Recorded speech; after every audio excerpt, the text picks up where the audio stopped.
내가 진실로 너희에게 말한다. 어떠한 예언자도 자기 고향에서는 환영을 받지 못한다. 내가 참으로 너희에게 말한다. 3년 6개월 동안 하늘이 닫혀 온 땅에 큰 기근이 들었던 엘리야 때에 이스라엘에 과부가 많이 있었다. 그러나 엘리야는 그들 가운데 아무에게도 파견되지 않고 시돈 지방 사렙다의 과부에게만 파견되었다. 또 엘리사 예언자 시대에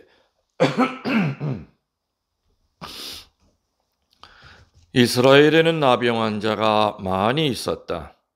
그러나 그들 가운데 아무도 깨끗해지지 않고 시리아 사람 나만만 깨끗해졌다.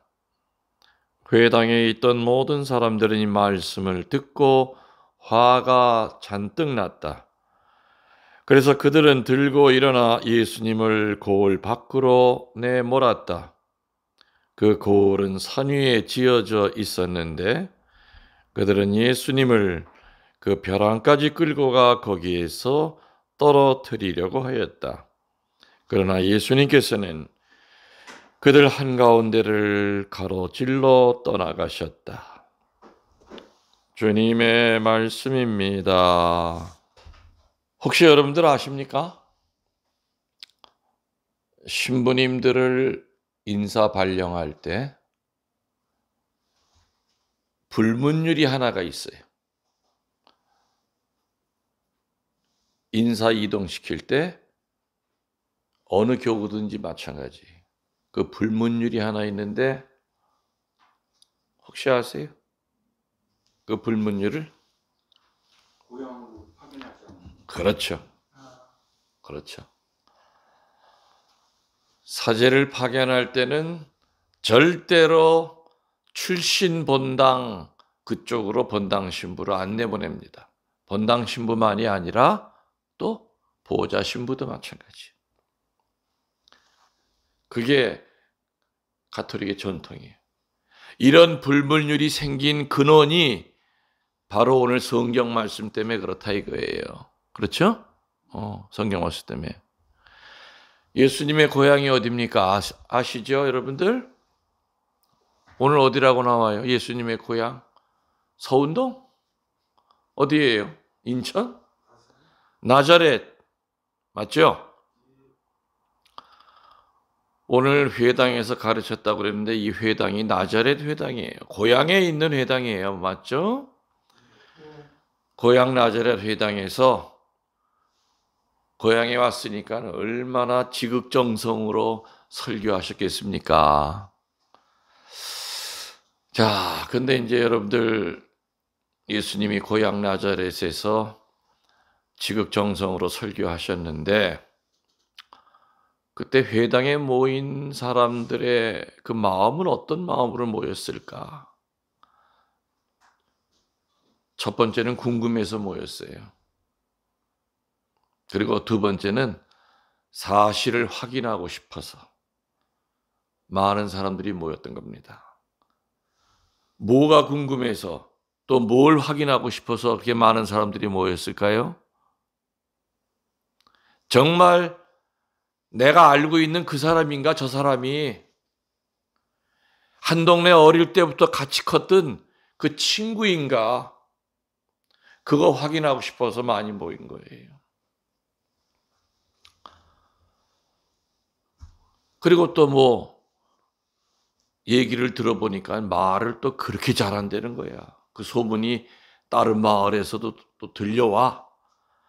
그러니까 맨날 들어서 실증나고 짜증나고 지겨웠던 그 회당장의 설교가 아니라 말 잘하는 새로운 피정 강사, 요즘 식으로 따지면요.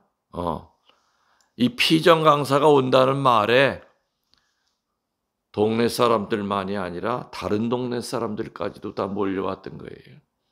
우리들 피정하면은 그 본당 신자들만 있는 거 아니죠? 교구 주보에 나면 딴 데서 다 와요. 그거 연상하시면 돼요. 아주 은혜로운 피정 강사가 왔다는 얘기를 듣고 동네 사람들은 온 거고, 다른 동네 사람들은 온 거고, 동네 사람들은 뭐 하고 싶어서요? 확인하고 싶어서. 정말 내가 알던 그 친구인가? 내 옆집에 살던 바로 걔인가? 알고 싶어서. 그러니까 회당이 인산인해를 이뤘겠죠. 그래서 예수님은 다른 어느 고을보다도 고향이었기 때문에 정말 정성을 다하여 강론하셨을 겁니다. 짐작하시죠? 네. 그래서 처음에는 거기 모여있던 동네 사람들이나 아니면 다른 동네 사람들이나 오늘 복음에 뭐라고 나와요? 그분의 은총의 말씀에 놀라워하였다라고 나옵니다. 그분의 은총의 말씀에 놀라워하였다. 그런데 또 어떤 말이 나옵니까? 요셉의 아들. 그렇지. 그거를 한마디로 어둠이 들어오기 시작해요. 맞죠? 은총이 내리는 것에는 반드시 마귀의 시샘이 있어요. 은총을 못 받게끔 막는 어둠의 세력이 반드시 따라오죠. 처음에 얘기만 들은 건 정말 이제껏 그냥 짜증나고 졸리게 얘기했던 회당장의 설교랑은 이게 차원이 달라. 그래서 오늘 성서 나오는 대로 은총의 말씀이 처음에는 와 입을 떡 벌리고 놀라워하였는데 그냥 그 은총의 마음을 그냥 그대로 갖고 갔으면 되는데 즉시 마귀가 들어와요. 어둠이 그들을 사로잡기 시작합니다. 그러면서 그들의 입에서 여기저기서 어떤 말이 튀어나와요. 야, 저 사람 요셉의 아들 아니야? 응? 그 말이 순식간에 웅성웅성대면서 퍼져요. 그러면서 은총의 분위기가 순식간에 경멸의 분위기로 바뀝니다. 존경의 눈길이 순식간에 멸시의 눈길로 바뀌어요. 여러분들 아시죠? 누군가를 영적으로 죽이고 매장시키는 도구가 뭔지 아십니까? 사람 몸의 어느 부분이에요? 혓바닥, 그죠? 혀죠? 혀예요. 이 마귀라고 하는 놈은 그 짧은 혓바닥을 통해서 선입견이라고 하는 어둠에 사로잡히게 만듭니다. 내 앞에서 말하는 그 은총스러운 그런 말을 하는 저 사람의 그 많은 장점이 그 사람의 배경, 다시 말해 스펙이라고 하는 것에 묻혀버리게 만들어요. 오늘 회당에 모였던 동네 사람들이 생각하는 예수님의 스펙은 뭐였을까요? 이미 성경에 답 나왔죠? 누구 아들이라고요? 첫 번째가 요셉이라고 하는 목수의 아들이 첫 번째 동네 사람들이 생각하는 저 예수에 대한 백그라운드예요. 백그라운드. 천한 직업의 순서로요. 그 당시에 유대 땅에서 천한 직업의 순서로 밑에서부터 올라오면 아마 밑에서 몇째 안 가는 천한 직업이었기 때문에 경멸했어요. 그리고 큰 집을 짓는 대목이 아니야. 대목수가 아니라 요셉은 이제 집마다 다니면서 어디 수리할 때 그리고 닭장 같은 거 부서 그 고쳐주는 그냥 거기서 그냥 간신히 어떻게 밥 벌어 먹고 살아가는 그런 직업이었던 거죠. 그런 그 직업이 바로 요셉이에요. 그렇기 때문에 그 은총의 말이 저거 요셉의 아들 아니야? 아이고 저 감히 저 요셉의 아들이 우리를 가르치려 들어? 순식간에 경멸과 조롱의 분위기로 바뀌었다는 얘기입니다. 내가 그 전에 한번 이거 강론 때 얘기한 적이 있었는데 그때도 질문했어요. 여러분들 한국의 첫 번째 양의사가 누군지 압니까? 하고 내가 물은 적이 있었어요. 자, 강론 듣는 여러분들 우리 유튜브 통해서 상식적으로 알고 계세요? 한국의 첫 번째 한의사가 아니라 양의사. 아마 옛날에 들으셨어도 아마 까먹으셨을 겁니다. 한국의 첫 번째 양의사의 이름이 누구냐? 이름이 성이 박씨요. 이름은 서양이에요. 박서양이라고 하는 이 사람이 한국의 첫 번째 양의사예요. 근데 이 사람이 누구의 아들이었는 줄 압니까? 아버지가 백정이었어요. 백정이 뭐죠? 소돼지 죽이는. 한국에서 제일 천한 직업이었죠. 백정 위에가 이제 무당, 순서로 따지면 제일 밑에가 백정이. 백정의 아들이었던 박서양이라는 사람이 한국의 첫 번째 양의사예요. 야고보 처음 들었죠. 이 사람이 나중에 독립군을 돕는 큰일까지 합니다. 그래서 한국의 첫 번째 병원의 이름이 뭐냐? 제중원이에요. 제중원을 설립을 해요. 그 백정의 아들이었던 박서양이라고 하는 사람이 의사가 돼서 독립군을 엄청 많이 도와주면서 서양 의술을 처음으로 이렇게 갖춘 시설을 갖춘 제중원이라고 하는 병원을 만들어서 환자들을 거의 무료로 도와요. 근데 처음에 환자들은 세상에 와, 우리 한국 사람이 조선 사람이 서양 의술을 배워서 의사가 됐단 말이에요. 얼마나 존경했겠어요. 그죠? 마치 예수님이 회당에서 은혜로운 설교를 하니까 와, 은총스럽다. 그랬던 그 마음이었을 거예요. 이 의사의 아버지가 백정인 줄 몰랐다가 나중에 알고 난 후에는요, 그 병원에 찾아가지 않았던 환자들이 엄청 많았다고 그래요. 저 사람한테 가면은 병이 나. 그거 알면서도 아유, 저 백정의 아들한테 내가 어떻게 양반이 가서 치료를 받아?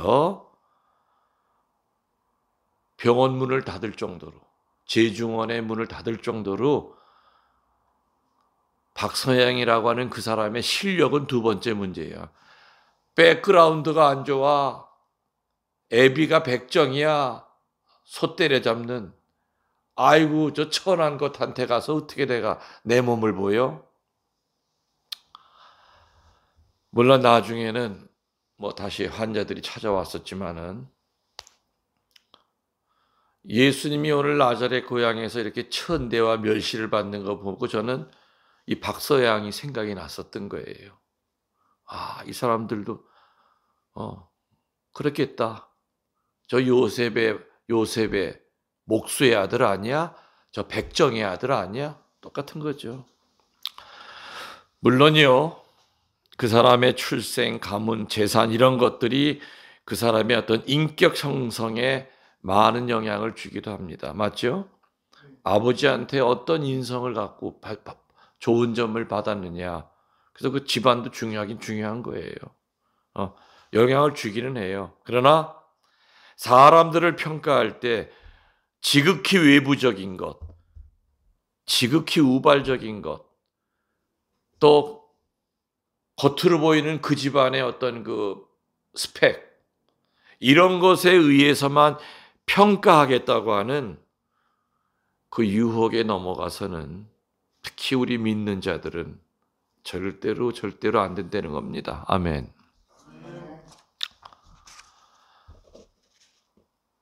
늘 사람들을 이런 식으로 판단하기가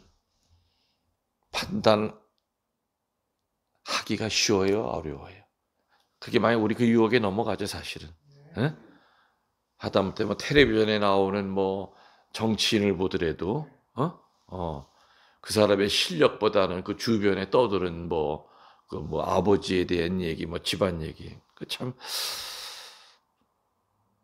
우리들 빠지기 쉬운 그 함정이에요. 살아가면서 뭐 사제인 저도 뭐 어떤 급영 이게 사람 함부로 판단하는 거 안 빠지려고 저도 무던히 노력은 하지만 저도 저녁에 이렇게 저녁 기도 하다 보면 내가 오늘도 아무 근거도 없이 심판했구나. 함부로 판단했구나. 할 때가 참 많아요. 많아요. 이러한 그 영혼의 병, 시기, 질투 밑에 깔려 있을 때 있어요. 그것 때문에 함부로 판단하는 거. 참 고치기 힘든 것 같아요. 여러분들 병 낫기를 거부한다면요. 어떤 명의도 그 병자를 고쳐줄 수 없다는 건 아시죠? 왕진을 거부하는 환자한테는 의사는 찾아갈 수가 없어요. 없어요.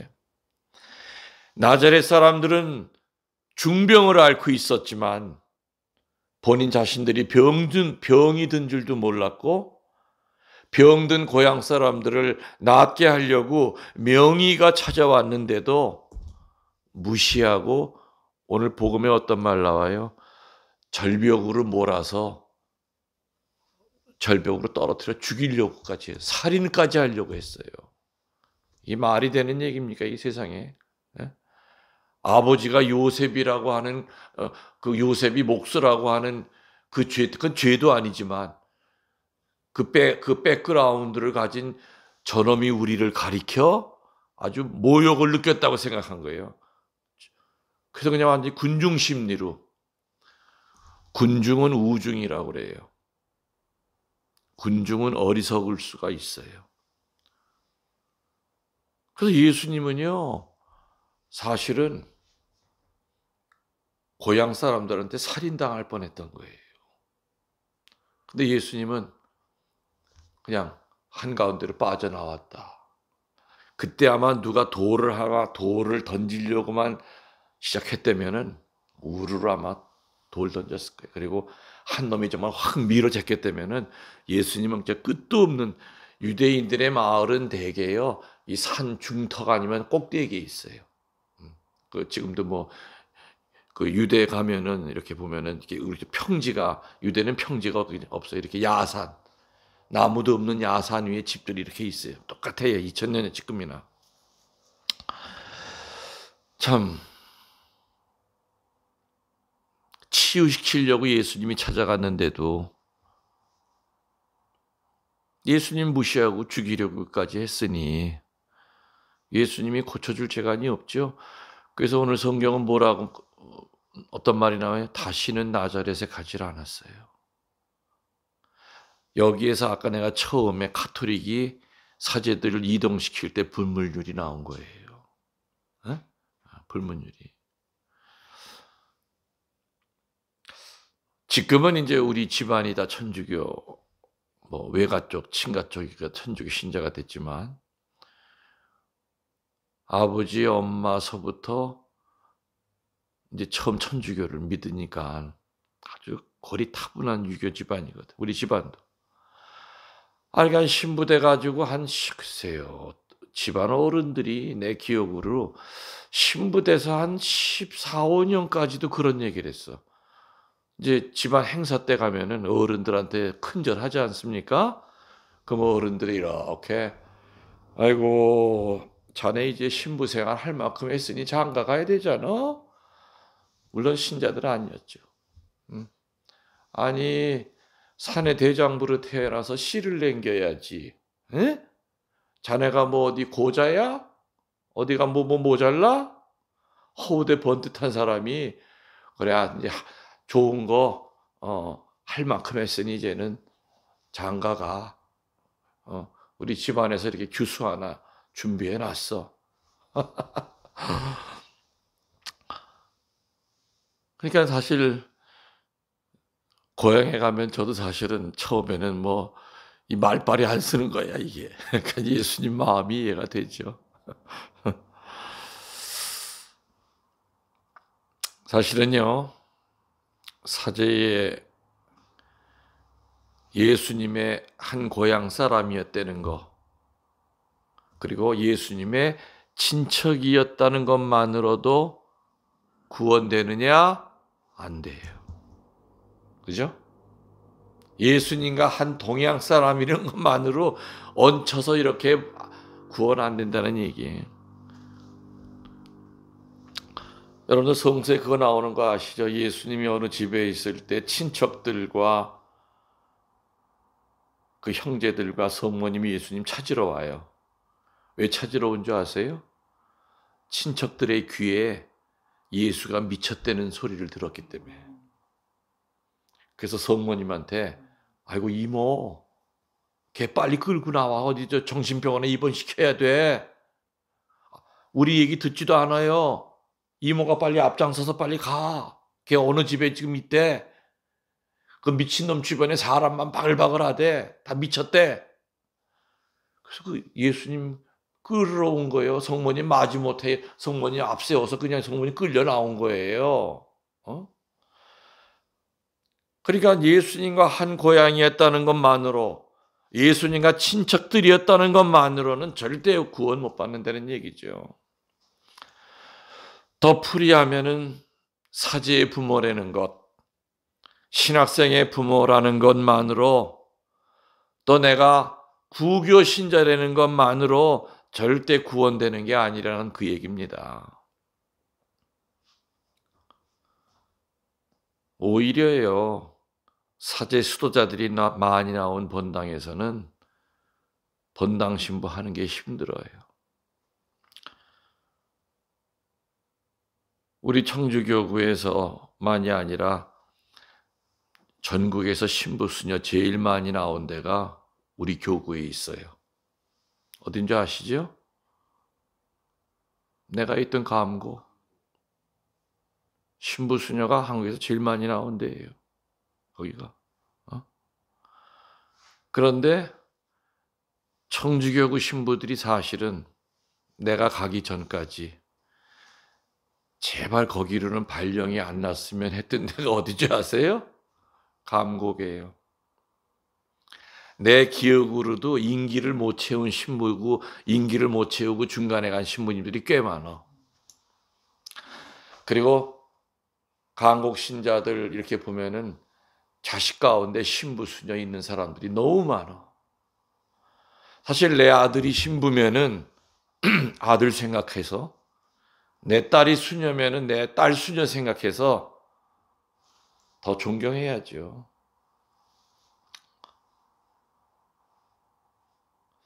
아무튼 참, 블라시오 혹시 내가 부임하는 날 그 얘기한 거 기억나십니까? 내가 뭐라고 얘기했냐, 부임하는 날. 감곡은 나무로 따지면 100년이 넘은 고목이다. 고목에서 꽃이 피면 지나가던 사람들도 이야 세상에 저 고목에서 꽃이 다 폈어 하면서 지나가다가도 와 감탄하는데, 고목에서 꽃이 안 피면 어떻게 되는 줄 아세요? 하고 내가 물었어요. 대답 없습니다. 그래서 내가 답을 줬어요. 도끼 맞아요 그랬어. 도끼 맞아서 불쏘시기 돼요. 감곡이 고목인데 내가 꽃 피워주게 하러 왔습니다. 그러니 무조건 제 말 따르세요 그랬어요. 제 말 따르세요. 내가 갈 당신은 그죠 블라시오? 감곡은 본당은 반으로 쪼개지고 빚은 수십억이 있고 사채업자들은 버글버글대고 지옥도 그런 지옥이 없었어요.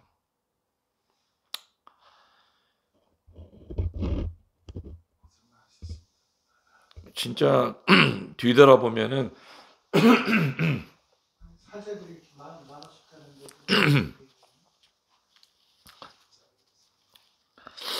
그래서 그 얘기를 내가 하잖아. 이게 사제의 부모라는 것만으로 구원 못 받는다고 얘기했잖아. 그게 더 겸손해져야 되는데 교만으로 찬다 이 얘기예요. 내 아들이 신부인데, 내 딸이 수녀인데, 에? 물론 이 강론 지금 강국 신자분들 들으시는 분들도 계시겠지만 저는 강국을 너무너무 사랑해요. 그리고 제가 있었던 5년 동안 저는 절대 잊지 못할 정도로 강국에 대한 깊은 사랑이 갖고 산 사람이에요. 그래서 저는 강국에 부임하면서 왜 청주교구 신부들이 강국 가는 걸 그렇게 꺼렸나. 적어도 내가 있는 동안 뭐가 좀 변화를 시켜야 되겠다. 그래서 내 후임 신부들 가운데는 아이고 우리 교구에서 최고의 성당, 교구 신부들이 그냥 우선순위로 거기 좀 그 역사 깊고 유서 깊은 그 성당에 발령이 좀 안 나나 하고 기도할 정도로 그렇게 됐잖아. 그죠? 내가 있는 그렇게 만들어 놨어요. 만들어 놨어요.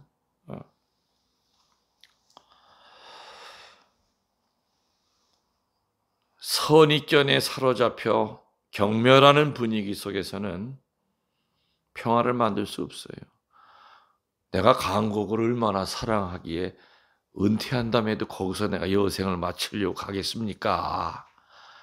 주소는 내가 절대로 얘기 안 해요. 또 찾아올까 봐.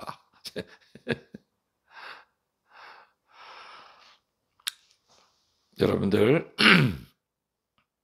저는 한평생 피정 지도를 했어요. 수도 없이 많은 성당을 찾아다녔어요. 근데 본당마다 이게 이 사제를 통해서 정말 은총이 쫙 내려가는 본당도 있고요. 어느 본당은 정말 힘들어, 강론하기가. 뭔가 이렇게 벽이 있어. 그리고 그렇게 냉랭하고 차가울 수가 없어. 기대에 차 있고, 또 어느 본당은 본당 신부님과 신자들이 우리 대림절에 아무개 신부님이 오시는데 오늘부터 9일 기도 들어갑시다. 피정 준비합시다. 그런 본당에 가면은요, 본당 신부님 맨 앞줄에 앉아서 노트 가지고 받아적을 준비하고 있어요. 그것만 봐도 신자들도 그때는 그냥 마치 그냥 스펀지가 물 빨아들이듯이 쫙쫙 은총이 빨려나가. 사제를 통해서. 근데 어느 성당은 본당 신부 코빼기도 못 봐요. 사제가 안에 있는 거 아는데도 안 나와. 새카만 후배인데도. 그러니까 그런 성당이 춥죠. 그러니까 괜히 본당 간부들만 미안해하는 거지. 그리고 신부님 어디 일이 있어서 나가셨는데요. 있는 거내 뻔히 알거든. 다시 말해 이 선입견에 사로잡혀 경멸하는 분위기 속에서는 절대로 축복은 안 내려가죠. 그래서 철야 기도할 때 분위기 다르고요. 피정할 때 분위기 다르고요. 2시간짜리 특강할 때 분위기 달라요. 교도소에서 강의할 때 또 다르고요. 군정신부 때 군인들 앞에서 할 때 또 달라요. 분위기가. 자, 이제 정리합시다. 오늘 이 나자렛에서 예수님은 은총에 가득 찬 말씀을 했는데도 동네 사람들은 처음에는 감탄하다가 저 출신 성분이 이러면서 심지어 예수님을 살해하려고 하는 그런 사건까지 벌어집니다. 이 사건 이후로 예수님은 나자렛을 영원히 떠났어요. 그리고 다른 지방으로만 다니셨죠. 그래서 참 슬픈 건 뭐냐? 예수님의 위대한 업적을 본 그 수혜자들은 고향 사람들이 아니라 이방인이요 타지방 사람들이 예수님의 그 은총의 수혜자가 됐던 거예요. 이해가 되시죠? 사도행전 13장 46절의 말씀을 끝으로 강론을 맺고자 합니다. 사도행전 13장 46절. 우리는 하느님의 말씀을 먼저 당신들에게 전하지 않을 수 없었습니다. 그런데도 당신들은 그것을 거부하고 영원한 생명을 받아들일 만한 자격이 없다고 스스로 판단하고 있으니 우리는 이방인들에게로 갑니다. 사도행전에 나오는 얘기예요. 이방인들에게로 갑니다.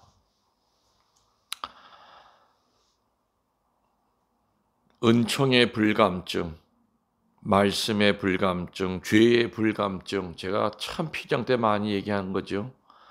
이 세 가지의 이 불치병에 걸려 있으면 사제도 천국 못 가요.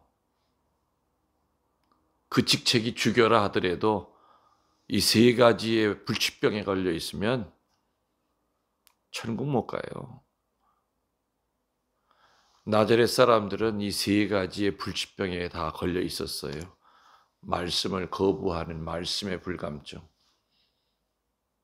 저분이 바로 은총 덩어리라고 하는 것을 몰랐던 은총의 불감증. 그리고 내가 함부로 저거 목수의 아들이야 하면서 모멸하고 멸시했던 그 죄의 불감증. 그거를 몰랐기 때문에 좀 전에 얘기했던 대로 이날 사건 이후에 예수님은 고향을 떠나서 한 번도 고향에 가신 적 없었습니다. 그리고 그 예수님의 그 위대한 업적을 본 것은 고향 사람들이 아니라 타향 사람들이요, 이방인들이었다고 하는 거. 그래서 결론 내립시다. 세례 받았다고 해서 그것 자체가 구원받은 게 아니라는 거죠. 예수님의 이름으로 세례 받았다고 하더라도 예수님의 고향 사람들처럼 겸손하지 않으면은 구원 못 받는다는 거예요.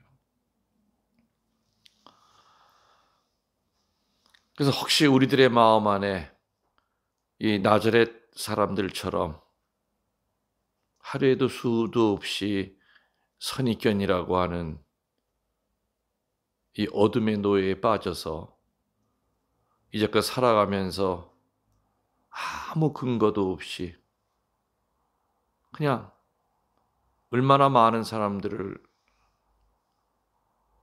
도매금으로 우리가 판단하고 살았는가 하는 것도 우리가 반성하면서 남아있는 인생, 사람들 대할 때마다 잘 분별할 수 있는 축복을 달라고 하나님께 기도하도록 합시다.